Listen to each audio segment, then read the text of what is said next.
When you think of a bioterrorist, you think of this person or state that's deliberately trying to release something. Historically, the worst bioterrorist has been nature itself. In October 1982, a pesky journalist named Lester Kinsolving took his seat in the Reagan White House briefing room. A string of deaths had been recently reported by the Centers for Disease Control, attributed to a new disease called Acquired Immune Deficiency Syndrome, or AIDS. Lester couldn't have known then that AIDS would eventually take the lives of 25 million people worldwide, but he knew something was wrong. White House spokesman Larry Speakes fielded his questions. Have a listen. Does the president have any reaction to the announcement of the Center for Disease Control in Atlanta that AIDS is now an epidemic, over 600 cases? And over a third of them are died. It's known as gay plague. No, it is. I mean, it's a pretty serious thing that 1 in every 3 people that get this have died, and I wondered if the president is aware of it. I don't have it. Are you? Do you? You don't have it. Well, I'm relieved to hear that, Larry. Do you? I'm delighted. No, I don't. You didn't answer my question. Well, I just wondered, how do you know? Does the president, in other words, the White House looks on this as a great joke. By the end of 1984, scientists had concluded that AIDS was the product of human immunodeficiency virus, or HIV. And by then, nearly 300,000 people had been infected. Another 3 years passed before President Reagan would deliver his first major speech on AIDS, as the number of infections grew to 500,000. It was a major public health crisis, which even today still kills hundreds of thousands worldwide. Why it took so long has as much to do with culture as it does with preparedness. How much did public health officials learn from that crisis and others since? If a new and unforeseen disease were to arise, would the world be ready? Hello and welcome to the GZERO World Podcast, where you'll find extended versions of the interviews from my show on public television. Today on the podcast, I'll examine pandemics, why the next crisis is a matter of when, not if, and how politics is a key determiner in how bad it actually gets. To help me do it is one of the world's preeminent scientists and a man who spent his career fighting HIV/AIDS and other emerging public health threats. Here's my conversation with none other than Dr. Anthony Fauci, director of the National Institute of Allergy and Infectious Diseases. Let's get to it.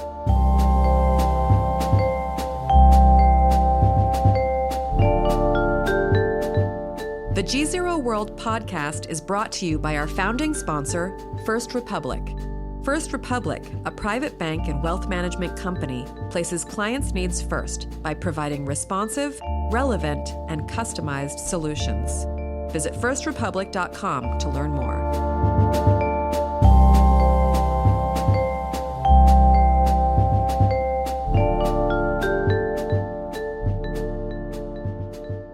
Dr. Anthony Fauci. Hi. Very good to be with you. Good to be with you. So, I mean, if we're talking about pandemics, I saw Contagion. Yeah. It felt like we really weren't ready. Right. Are we really not ready? You know, it really depends on how you define a pandemic and the extent of the pandemic, the mortality associated with the pandemic, and your ability to respond. If you have the most outrageous, cataclysmic pandemic, no amount of preparation is going to make you go through that relatively unscathed. There's going to be a lot of morbidity and mortality. But when you look about pandemics, there's different degrees of pandemics. For example, in 2009, we had what would be technically classified as a pandemic. We had an H1N1 so-called swine flu. Mm-hmm. And if you go by the definition of pandemic, is something that is an outbreak that's pan throughout the world, hence the word pandemic. It is new in that there's very little background immunity because we get outbreaks, for example, of influenza like clockwork every season. Year. Mm-hmm. The reason it isn't a catastrophe every season is that there's a lot of background immunity. You get vaccinated each year. Influenza, unlike almost any other virus, continues to drift or mutate so that it doesn't stay stable the way measles does. So the measles that I happened to get when I was a child is not very different at all from the measles decades later that circulate so that you get vaccinated against. Now, How much do you worry? I mean, I just saw in California, we have the first billboard that they've put out, anti-vaxxer. Right. You know, don't vaccinate your kids. Don't let them have immunizations. Right. It's bad for them. It's leading to autism. There's celebrities that have promoted this as well. It's not just in the U.S. How much has that mattered to you? It matters a lot. It really does. I mean, if you look historically in medicine, one of the most important and effective ways to prevent disease, suffering, and deaths through infections is by vaccinations. Clearly, the track record of vaccinations is that they are safe. Now, one of the things that you have to deal with in biology is that any intervention is never 100% without a side effect. But if you balance the protective impact of vaccines versus the rare side effect that's serious, it's overwhelming to get vaccinated. The issue of anti-vax has multiple components to it. There are people who are driven in the anti-vax philosophy by lack of information or by absolutely false information. The most egregious of the false information is the issue of the association of the measles, particularly measles, mumps, rubella, and autism, which was propagated by fraudulent information that came out of the UK years ago that has been debunked multiple times. The person involved has lost their medical license. But given the social media and the internet, it gets out there. So it's misinformation is one thing. The other thing is that we are almost the victims of our own success. Back decades when children and even adults were dying from measles, there were serious problems with rubella syndrome, with congenital abnormalities when mothers, when they were pregnant, would get infected with polio, with a variety of things. People had no problem with vaccines because they were frightened of the disease. Now, particularly in a country like the United States, a developed country, in which there is very little, if any, of these childhood diseases, at least in an outbreak fashion, there's this complacency feeling. Well, it's complacency, but it also is what I refer to as libertarianism taken to the extreme, where they feel they don't want any authority, civil or medical, to tell them what they are going to do with their children or with their family. But one of the things that escapes people is that when you're talking about vaccination for diseases with outbreak potential, you obviously have a responsibility to protect your own child, but you also have a responsibility to society, because there are people in society, in the community, who for one reason or other can't get vaccinated. If you take things like measles, from the time you're an infant born to the time you're 12 months old, your immune system is not going to respond very well to vaccines, so you're vulnerable. So when measles comes into the community, the way you protect the community is that if you get a certain percentage of people who are vaccinated with measles versus another infection, that varies. But for measles, if you have 93 to 95% of the population is vaccinated, even when measles is introduced into the community, which it always will be because there's measles internationally, people travel innocently, come in, they can intersperse it into the community. When they do, if there's this umbrella of what we call herd immunity, that virus is not going to have the capability of spreading because there are going to be so few vulnerable people, it won't spread.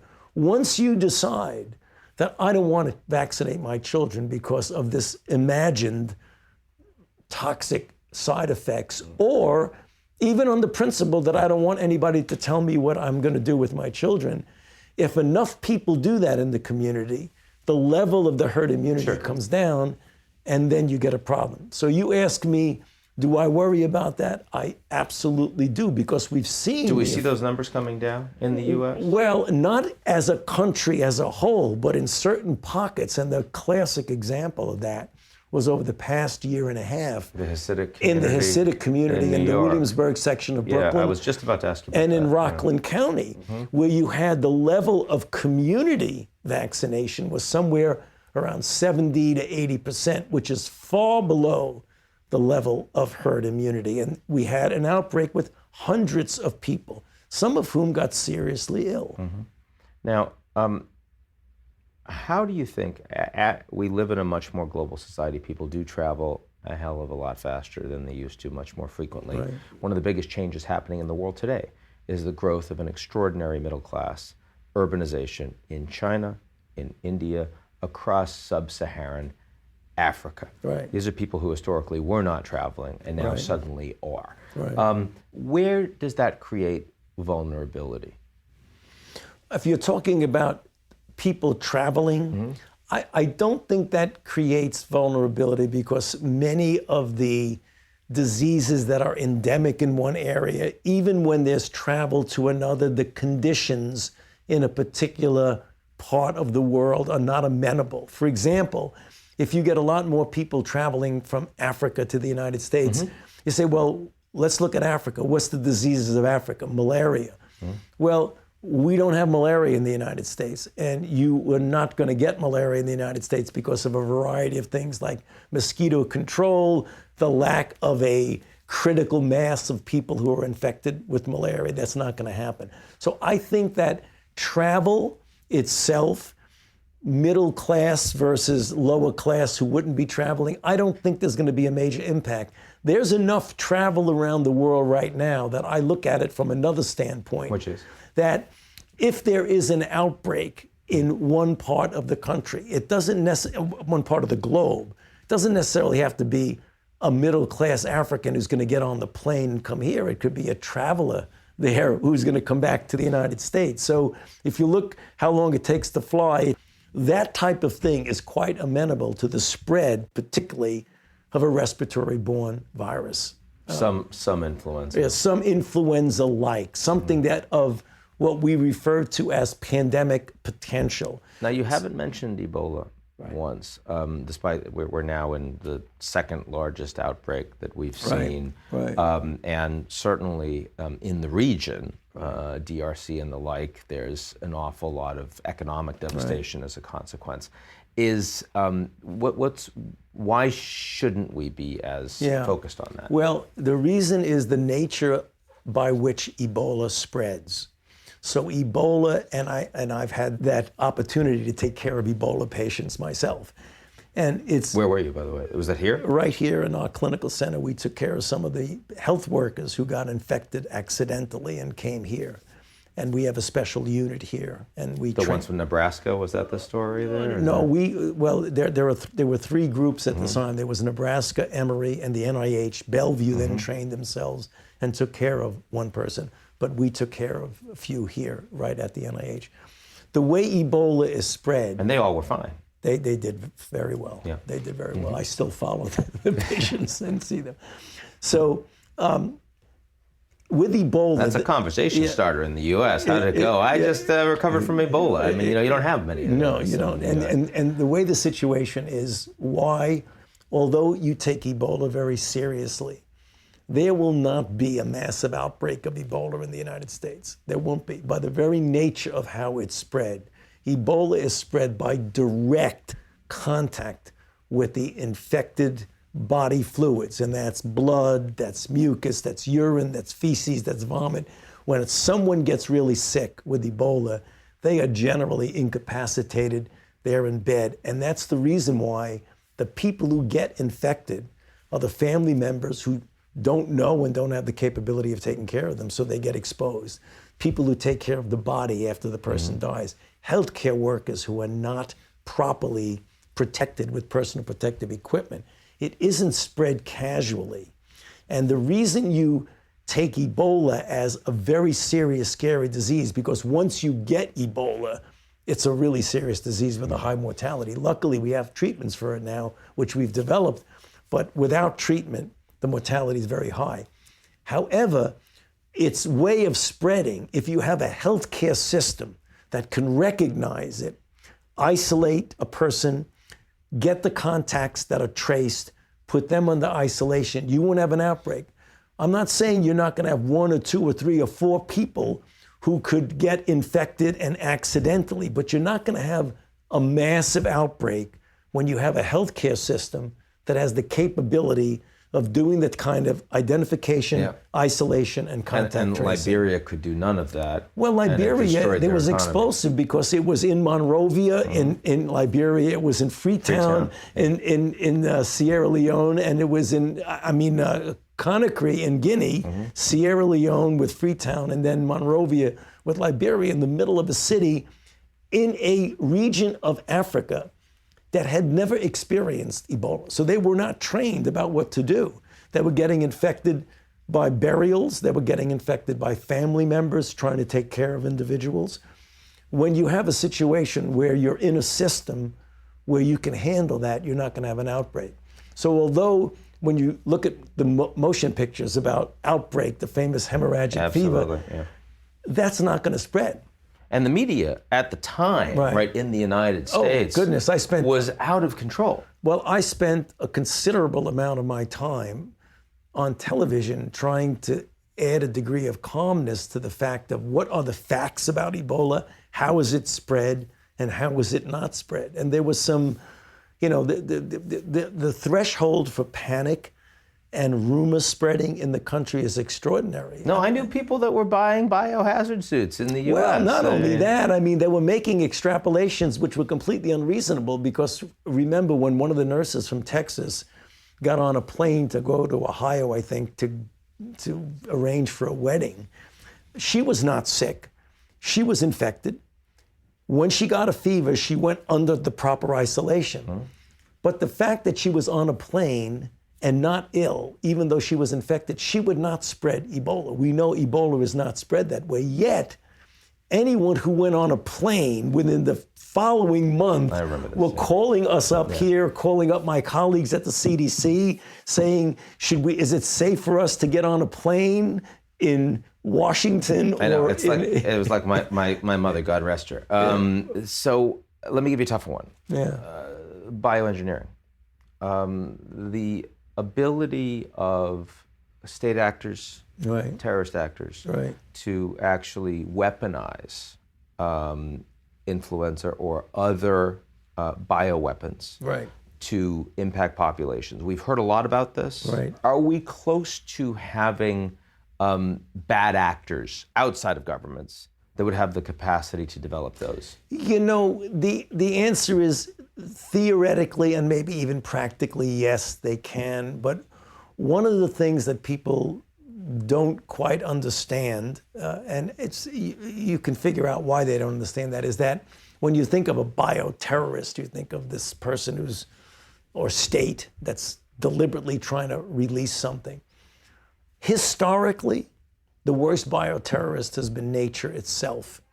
So when you prepare, as we are, for the natural occurrence of a pandemic flu or antimicrobial resistance, the things we work on every day, it's a natural transition into the same type of preparation against something that would be deliberately engineered to be spread. So is it possible that that could happen? Yes. Are we aware of it? Yes. Do we prepare for it? Yes. We prepare every single day for it with the same type of tools that we prepare for a natural evolution of an outbreak. I understand the resilience. I'm more interested in, do you see in the near future the potential for that threat? Well, I think that potential for threat has been with us for a while. I don't look ahead to say the potential. The potential is there. People can manipulate microbes in a laboratory relatively easy in this era of molecular biology and recombinant DNA technology. We know that. Because the panic that came from even the anthrax envelopes that were being sent around the country was pretty significant. Now, if nature does the most effective job of causing these challenges, and we are doing our best to change nature in ways that we don't... Not to change nature, to be able to respond what nature throws at us. No, I don't mean that. I'm talking about climate change. Oh, okay. I'm talking about as society, right? The global environment, suddenly you're inserting a whole bunch of plant life in places it hadn't been before and the rest. You said one of the reasons we don't worry about malaria in the US is because we don't have the conditions. As those conditions are changing, how much is that changing your job? How much is that making what you do harder? It doesn't make what we do harder, but it certainly makes us be aware of, if you talk about a climate getting warmer, the thing that almost immediately is something that tends to be impacted by that is the range of vectors, ticks, mosquitoes, insects that actually are involved in the spread of disease. So if you talk about in the United States, where you have a sort of a stumbling block in the way of outbreaks that are vector-borne, is that through most of the country, we have seasonal winters that essentially interrupt that chain of transmission. If you get increase even of a small amount, you may increase the range or the duration of when these arthropods, these insects that spread diseases, are able to do it. You increase it from season by 2 or 3 weeks. Is there going to be a catastrophic change in vector-borne? I don't think so. And the reason I don't think so is because the amount of temperature change that would require making us like sub-Saharan Africa, New York City would be underwater, as well as Miami and a variety of other cities. So when you talk about infectious diseases, the degree of change that would have an impact on infectious diseases would be at a level lower than the impact on other aspects of how we live. Now, if you could have your wish list, what's the single thing that you'd like the resource to do, both here at the NIH, but also globally, that we don't yet have? You know, I'm not sure it's an issue of resource. What I would like to have us to have, since the thing that people always ask me, what keeps you up at night? Mm-hmm. I mean, obviously, the evolution of a pandemic like respiratory infection, likely influenza, we are getting more resources to try and get a better and better influenza vaccine, with the ultimate goal of developing a universal flu vaccine, even if it isn't all universal, but mostly universal. I certainly would want the resources to be able to do that. I also would want to continue to get the support that we have to be able to put an end to the HIV/AIDS pandemic, which is something that I've been involved working on with for decades. I mean, I've been working on this now. I'm going into my 39th year involved since the very first day of being involved in that. We've made spectacular progress in the treatment of HIV infection, but we want to implement that treatment, and we need a vaccine to essentially put an end to that. So if you look at the diseases globally that have the greatest impact that we should really target, and we are targeting them, and obviously more resources would make it easier to target. Malaria, with the devastating effect, particularly among African babies, but malaria throughout other parts of the world. Tuberculosis, an ancient disease that we tend to forget about, but it's the leading cause of infectious disease death throughout the world, 1.6, 1.8 million deaths per year. So you have malaria, tuberculosis, HIV. These are things that are there. And then the other thing that I aspirationally hope to be able to encounter is the ability to rapidly respond to something brand new, whether it's a brand new pandemic or, as you mentioned, a brand new attack upon us deliberately by bioterror. That's where we have a ways to go, but we're making progress in that regard. Dr. Anthony Fauci, don't panic, get your flu shot. Is that fair? You bet, and I already have. Very good. Yeah. That's our show this week. We'll be right back here next week, same place, same time, unless you're watching on social media, in which case it's wherever you happen to be. Don't miss it. In the meantime, check us out at gzeromedia.com.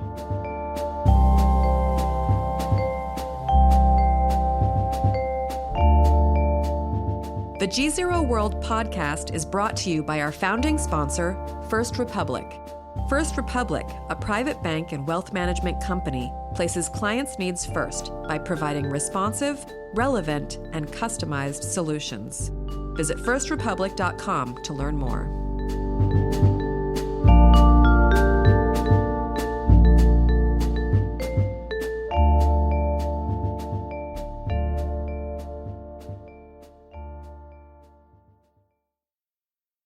You're listening to the GZERO World with Ian Bremmer podcast, your weekly geopolitical deep dive into the world's biggest news stories, featuring in-depth conversations with global leaders and newsmakers. To get more of GZERO's insights on global politics every morning, sign up for our free newsletter, GZERO Daily, at gzeromedia.com.